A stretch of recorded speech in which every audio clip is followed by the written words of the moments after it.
Black and white நேயர்களுக்கு வணக்கம். அரசியல் சூத்திரம் நிகழ்ச்சியில் தலைமை ஆசிரியர் குபேந்திரன் இணைகிறார். வணக்கம் சார். வணக்கம் சார். டெல்லி உயர்நீதிமன்ற நீதிபதி வீட்டில் தீ விபத்து. வழக்கமாக நீதிபதி வீட்டில் தீ விபத்து அப்படின்னு சொன்னால் இதுக்கு ஏதாவது ஒரு பின்னணி இருக்குமா, ஏதாவது காரணம் இருக்குமா, இது ஒரு உயிருக்கான அச்சுறுத்தலா அப்படின்ற ரீதியில் தான் ஏதாவது ஒரு திடுக்கிடும் தகவல்லாம் வரும். ஆனால் நீதிபதி வீட்டில் தீ விபத்தில் பணம் இருந்தது, அதுதான் சேதமாயிருக்கு அப்படின்லாம் ஏதோ ஒரு விஷயம் பத்திரிகைகள்லாம் செய்திருக்கு சார். என்ன?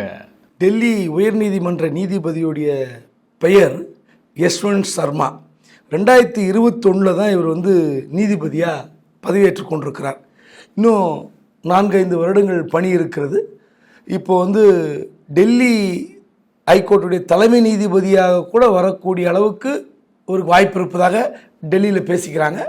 டெல்லி ஹைகோர்ட்டு தலைமை நீதிபதி மட்டுமல்ல, சுப்ரீம் கோர்ட்டுக்கும் எலிவேட் ஆவார் அப்படியெல்லாம் பேசப்பட்ட நபராக கருதப்பட்டது தான் யஷ்வந்த் சர்மா. அவர் வீட்டில் நேற்று தீ விபத்து நடக்குது. அந்த தீ விபத்துக்கு முடிந்த பிறகு பார்த்திங்கன்னா வீடெல்லாம் செக் பண்ணுறாங்க. இந்த தண்ணிலாம் அடித்த பிறகு, பீச்சு அடித்த பிறகு ரூமாக செக் பண்ணுறாங்க. செக் பண்ணதில் பார்த்திங்கன்னா ரூபாய் நோட்டுகள் எரிந்து கிடக்கிறது. இந்த எரிந்து கிடந்த ரூபாய் நோட்டுகள் கணக்கு நமக்கு சரியாக தெரில. ஆனால் அந்த கைப்பற்றப்பட்ட பணம் உடனே போலீஸ்லாம் உள்ளே வந்துடுறாங்க, எல்லாம் வந்துடுறாங்க. 26 கோடி ரூபாய் அளவுக்கு தீயில் எரியாத பணம் சிக்கியிருக்கிறது. லிக்விட் கேஷாகவே இருக்குது. ஆமாம், லிக்விட் கேஷாகவே 26 கோடி ரூபாய் சிக்கியிருப்பதாக தகவல். எரிந்த பணத்தினுடைய மதிப்பு 11 கோடி ரூபாய் இருக்கும் என்ற அளவிற்கு ஒரு விஷயம் தெரிகிறது. இதெல்லாம் இன்னும் அதிகாரப்பூர்வமாக தெரியல. ஆனால் ஒரு நீதிபதியுடைய அதிகாரப்பூர்வ இல்லம், அஃபிஷியல் ரெசிடென்ஸில் 37 கோடி ரூபாய் இருந்திருக்கிறது. தீ விபத்து ஏற்பட்ட போது 11 கோடி ரூபாய் எரிந்து நாசமாக இருக்கிறது. மீதி 26 கோடி ரூபாய் சிக்கி இருக்கிறது. இதெல்லாம் கூட பெரிய விஷயம் இல்லை. அவரை கூப்பிட்டு நீங்கள் ராஜினாமா பண்ணுங்கன்னு யார் கேட்குறாங்க? உச்சநீதிமன்ற அந்த கொலிஜியம், நீதிபதிகளை நியமிக்கிற அந்த கொலிஜியம் கமிட்டி கேட்டு இருக்கிறது. நான் ராஜினாமா பண்ண மாட்டேன்னு சொன்னாராம். ராஜினாமா பண்ண சொல்கிறதுன்றதே நடவடிக்கை இல்லை, நீங்கள் ராஜினாமா பண்ணிட்டு போங்கன்னு சொல்கிறதே அது ஒரு பெரிய ஷாக்காக இருக்குது. ராஜினாமா பண்ண முடியாதுன்னு சொல்றது அடுத்த ஷாக்காக இருக்குது. இந்தியாவில் நீதிபதிகளுக்கு இருக்கிற சலுகைகளும் அந்த இன்ன பிற உரிமைகள் இருக்குல்ல, ரொம்ப பெரிய விஷயம். அவர் ராஜினாமா பண்ண மாட்டான்னு சொன்ன உடனே உச்சநீதிமன்ற அந்த கொலிஜியம் கமிட்டி இவர் அலகாபாத் நீதிமன்றத்துக்கு டிரான்ஸ்ஃபர் பண்ணுது. ஒரு ஐஏஎஸ் ஐபிஎஸ் வீட்டில் தீ விபத்து நடந்து இப்படி பணம் சிக்கி இருந்தால் அது பத்திரிகையில் எப்படி வரும் தெரியுமா? பக்கம் பக்கமாக எழுதுவாங்க. எப்படின்னா, கைப்பற்றப்பட்ட பணத்தின் அளவு, ஃபோட்டோ, மகசர், பஞ்சநாமா, எவ்வளோ பணம் கைப்பற்றப்பட்டது, எவ்வளோ டினாமினேஷன், 500 ரூபாய் நோட்டு எவ்வளோ இருந்தது, 200 ரூபாய் நோட்டு எவ்வளோ இருந்தது எழுதி பக்கம் பக்கமாக போட்டிருப்பாங்க. ஐஏஎஸ் ஐபிஎஸ் வீட்டுக்கு இடி வந்திருக்கும், ஐடி வந்திருக்கும், சிபிஐ வந்திருக்கும், எல்லாம் வந்திருக்கும். ஆனால் நீதிபதி வீட்டுக்கு இதெல்லாம் போகுமான்னு தெரியல. என்ன கொடுமைன்னா, ஏன்னா மக்கள்லாம் கேட்குறாங்க, இப்போ செய்தியினுடைய பின்னூட்டமாக அதெல்லாம் கேட்குறாங்க, இவர் வீட்டில் எப்படி இவ்வளோ பணம் இருந்ததுன்னு கேட்குறாங்க. நீதிபதி என்பவர் இப்போ ஒரு ஐஏஎஸ் ஐபிஎஸ் வேலைக்கு வந்தால், நான் வேலைக்கு சேரும்போது என்னுடைய சொத்து மதிப்பு, என்னுடைய வங்கி கணக்கு, என்னுடைய பூர்வீக சொத்து, எங்கள் அப்பாவுக்கு ஒரு விவசாயின்னா 5 ஏக்கர் நிலம், ஒரு ஓலை குடிசுன்னு ஒரு ஐஏஎஸ் காட்டணும். இல்லை, எங்கள் அப்பா ஏற்கனவே ஐஏஎஸ் ஆஃபீஸரு, அவருக்கு 100 ஏக்கர் நிலம், 2 பங்களா, ஊட்டி எஸ்டேட்டு, கொடைக்கானல் காஃபி தோட்டம்னா அதை காட்டணும். எவ்ரி இயர் காட்டணும். எவ்ரி இயர் நீங்கள் வாங்கிய சொத்துக்கள், நகைகள் எல்லாமே நீங்கள் கணக்கு வழக்கு ஐஏஎஸ் ஐபிஎஸ் கணக்கு காட்டணும். ஆனால் நீதிபதிகள் அப்படி இருக்கான்னு தெரியல. ஒருவேளை இப்படி ஒரு சட்டம் கொண்டு வந்தால் நன்றாக இருக்கும். இல்லை என்றால் பொதுமக்கள் என்ன நினைப்பாங்கன்னா, ஒரு அஃபிஷியல் ரெஸ், அதிகாரப்பூர்வ இல்லத்தில் இத்தனை கோடி ரூபாய் என்றால் அவர் யாருக்கு வாங்கினார்? தனக்கு வாங்கி வைத்து கொண்டாரா, இல்லை வேறு யாராவது வாங்கி வைத்திருந்தார்களா, என்ன பிரச்சனை? இதெல்லாம் கண்டுபிடிச்சா எப்படி பூதாகரமாக வெடிக்கும். அதாவது இந்த விஷயங்கள் பார்த்திங்கன்னா கிரைம் செய்தி விட பரபரப்பாக வரும். இது எல்லாம் இருந்தாலும் ரஜினிகாந்த் சொன்ன மாதிரி கடைசியில் சிஸ்டம் சரியில்லைன்ற மாதிரி தான் நிற்குது.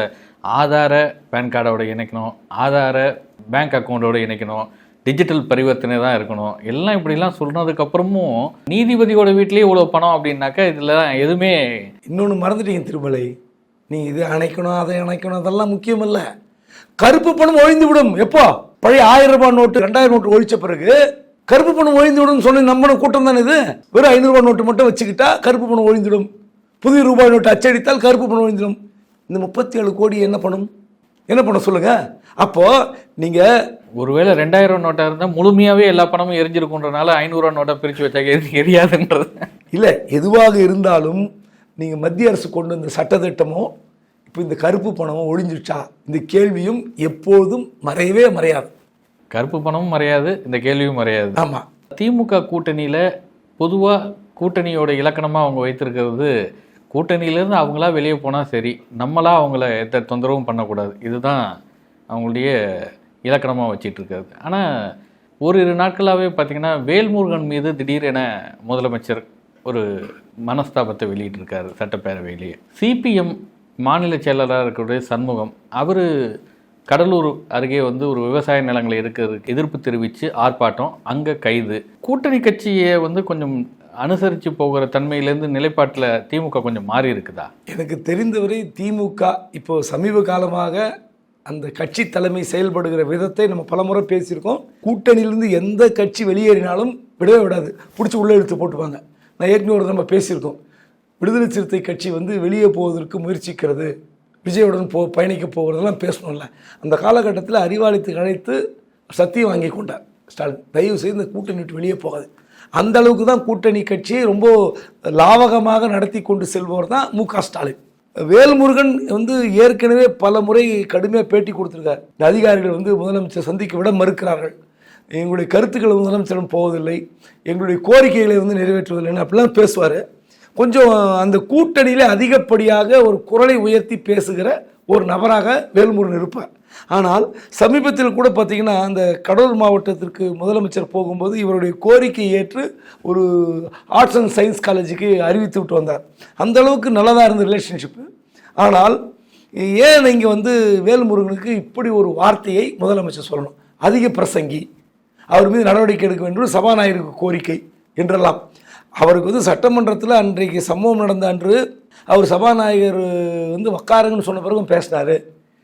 இந்த நிதி விவகாரத்தில் பேசி கொண்டிருக்கிறார். அப்புறம் ஜாதிவாரி கணக்கெடுப்பு பற்றி பேசுகிறார்.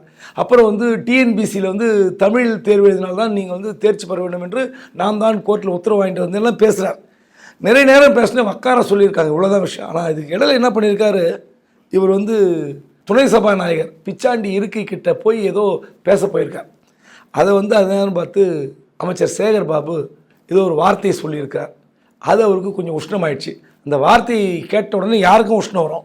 அமைச்சர் சேகர் பாபு அந்த வார்த்தையை சொல்லியிருக்க வேண்டாம் என்று அவர் தான் முடிவு பண்ணியிருக்கணும்.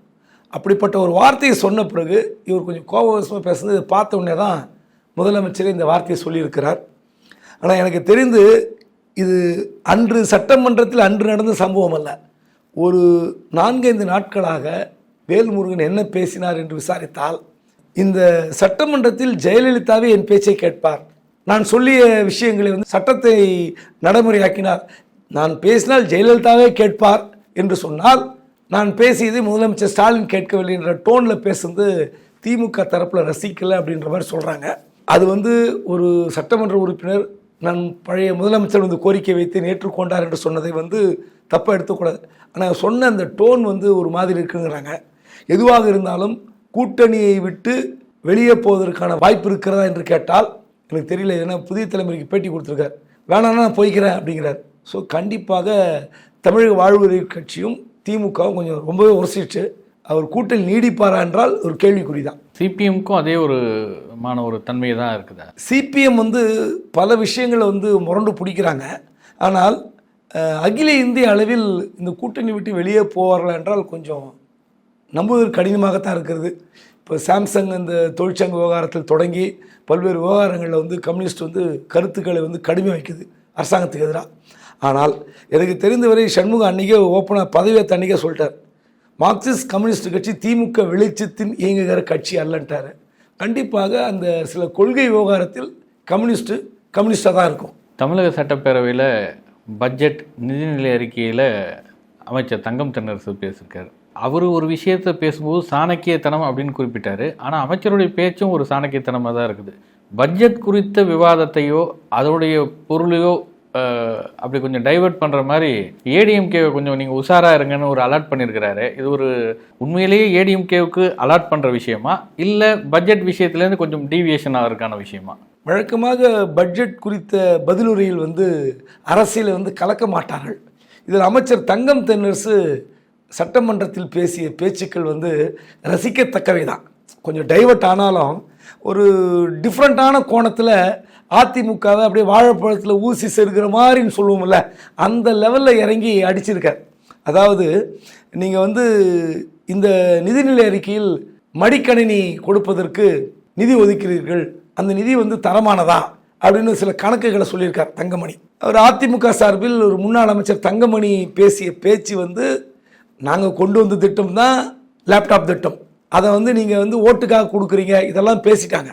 ஆனால் அதை எப்படி பேசினால் அதிமுகவும் ஏற்றுக்கொள்ளும், எப்படி வந்து ஒரு சிரித்து கொண்டு கடந்து விட வேண்டும் என்று எல்லோரும் வந்து யோசிக்கணும். அந்த அளவுக்கு அமைச்சர் தங்கம் தென்னரசு நாசுக்காக பேசிட்டார்.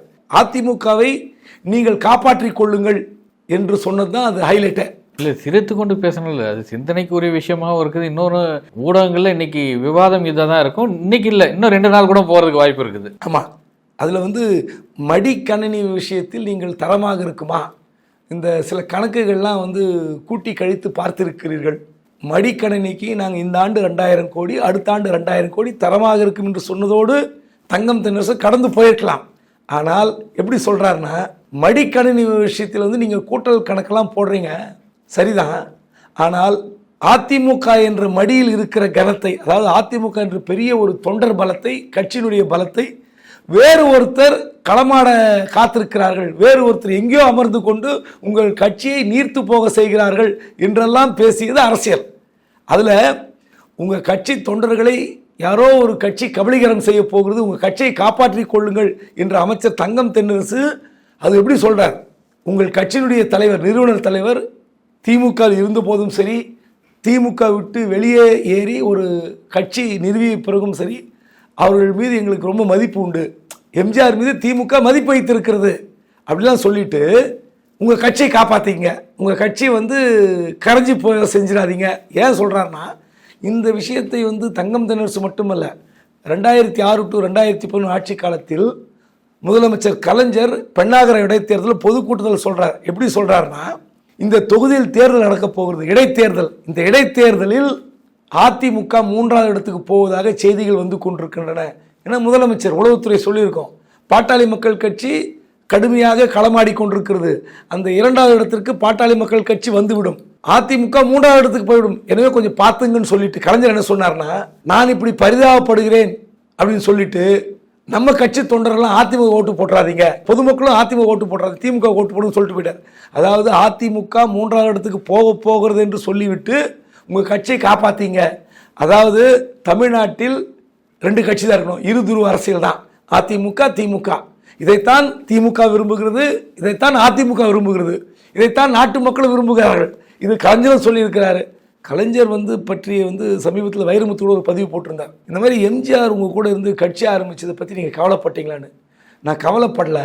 ஒருவேளை எம்ஜிஆர் வெளியேறி ஒரு புதிய இயக்கம் வந்து கண்டுபிடிக்காவிட்டால், தோற்றுவிக்காமல் இருந்திருந்தால், திமுக ஒரு தேசிய கட்சியோடு சண்டை போட்டிருக்கோம். அப்புறம் மாறி மாறி எப்படி வந்திருக்கோம், திமுக ஒரு தேசிய கட்சி, திமுக ஒரு தேசிய கட்சி என்று ஆட்சி பிடித்திருக்கலாம். தேசிய கட்சி தமிழ்நாட்டில் கால் ஊன்றவே முடியாத அளவுக்கு ஆணி அடித்து சென்று விட்டார் எம்ஜிஆர். அந்த வகையில் பரவாயில்லன்ட்டார். அதாவது திமுக அதிமுக ரெண்டுமே ஒரு மாநில கட்சிகளாக தமிழ்நாட்டில் சண்டை போட்டுக்கொண்டு ஆட்சி பிடித்து கொண்டிருக்கிறது, அவ்வளோதான். தேசிய கட்சிக்கு இங்கே இடமே இல்லை. அதைத்தான் தங்கம் தானே சொல்கிறார்.